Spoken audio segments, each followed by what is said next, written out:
Hello' viewers, সেইদিনা আছিল 14 আগষ্ট আৰু আমি ওলাইছোঁ দেহামানৰ বাৰ্থডে চেলিব্ৰেশ্যন কৰিবলৈ আৰু অলপমান ফুৰিব। আৰু এইখন দেখিছেনে, এইখন হ'ল saint Andrews church. It's an old Anglican church located at the Mall Road in Darjeeling town. And this church was built by the British at 1843 CE. আৰু এইখন হ'ল ছেইণ্ট জোচেফ কলেজ। কিবা মনত পৰিছেনে বাৰু?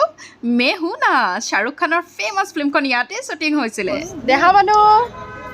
দেহামানু ইপিনে ক'ত আহিলা তুমি? ক'ত আহিলা? কৈ দিয়া। ক'লে আহিছা? জু চাবলৈ আহিছা? আৰু এতিয়া আমি আহিলোঁ দাৰ্জিলিঙৰ জুলজিকেল পাৰ্কখন চাবলৈ। আৰু এইখন হ'ল Padmaja Naidu Himalayan zoological park. আৰু ইয়াৰ পৰা দেখিছেনে, গোটেই ছিকিমৰ ভিউটো দেখা যায়, ইমান যে ধুনীয়া লাগে দেখি পেলাই। আৰু এইফালে আমি এতিয়া টিকেট কাটি কৰি লৈ ৰেডি হৈছোঁ জু চাবলৈ। টিকেট পাৰ হেড লৈছিল 120K। আৰু ভিতৰৰ ভিউটো নেক্সট ব্লগত কণ্টিনিউ কৰি আছোঁ। Bye bye.